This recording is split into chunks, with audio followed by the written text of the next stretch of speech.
ముగ్గురు విజ్ఞానులు.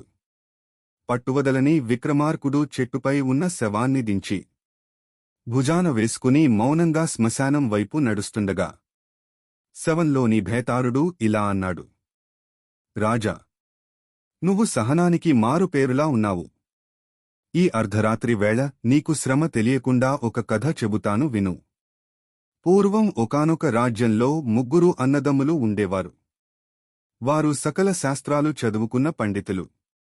ఏ విషయాన్నైనా లోతుగా పరిశీలించి కంటికి కనిపించని నిజాలను కనిపెట్టడంలో వారు దిట్టలు.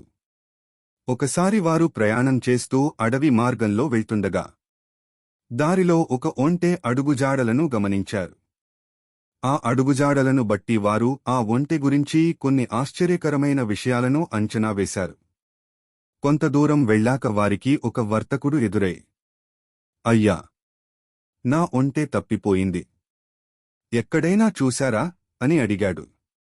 దానికి ఆ ముగ్గురు జ్ఞానుల్లో మొదటివాడు, నీ ఒంటెకు ఒక కన్ను కనిపించదు కదా అన్నాడు. రెండోవాడు, దానికి ఒక కాలు కుంటిది కదా అని అడిగాడు. ఇక మూడోవాడు, దానిమీద ఒక పక్కన తేనె, మరో పక్కన నెయ్యి ఉన్నాయి కదా అన్నారు.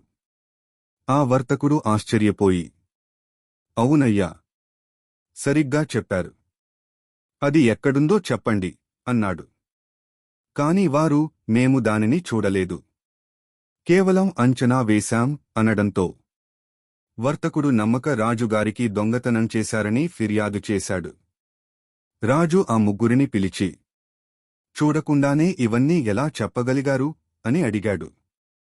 అప్పుడు వారు తమ తర్కాన్ని ఇలా వివరించారు. ఒక కన్ను లేదని ఎలా తెలిసిందంటే, దారిలో ఒంటె మేసిన గడ్డిని గమనించాము. అది కేవలం దారికి ఒక వైపు ఉన్న గడ్డిని మాత్రమే తింటూ వెళ్ళింది. రెండో వైపు పచ్చగా ఉన్నా ముట్టుకోలేదు. కాబట్టి దానికి ఒక వైపు చూపు లేదని అర్థమైంది. కాలు కుంటిదని ఎలా తెలిసిందంటే, నేలమీద పడిన అడుగుజాడల్లో 3 కాళ్ల గుర్తులు స్పష్టంగా ఉన్నాయి. 4వ కాలు గుర్తు మాత్రం నేలను ఈడ్చుకుంటూ వెళ్ళినట్లు ఉంది.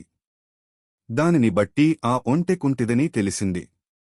అలాగే తేనె, నెయ్యి గురించి ఎలా తెలిసిందంటే, దారిలో ఒక పక్కన ఈగలు ముసురుతున్నాయని, మరో పక్కన చీమలు పడుతున్నాయని.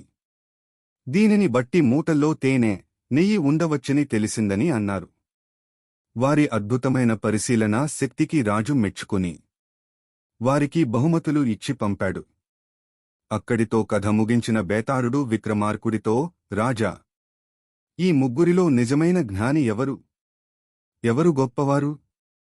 తెలిసి సమాధానం చెప్పకపోతే నీ తల పగిలిపోతుంది అని అన్నాడు.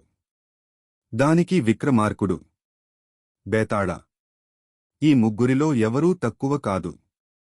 కాని మొదటి ఇద్దరు కేవలం భౌతికమైన గుర్తులైన చూపు, నడక ఆధారంగా విషయాన్ని చెప్పారు.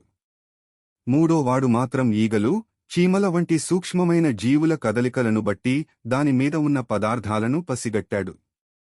కంటికి కనిపించని పదార్థాల స్వభావాన్ని గుర్తించినవాడే అసలైన సూక్ష్మబుద్ధి కలవాడు.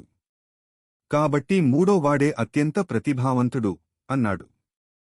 విక్రమార్కుడు మౌనం వీడి సరైన సమాధానం రావడంతో బేతాళుడు మళ్లీ నవ్వుతూ చెట్టుపైకి ఎగిరిపోయాడు.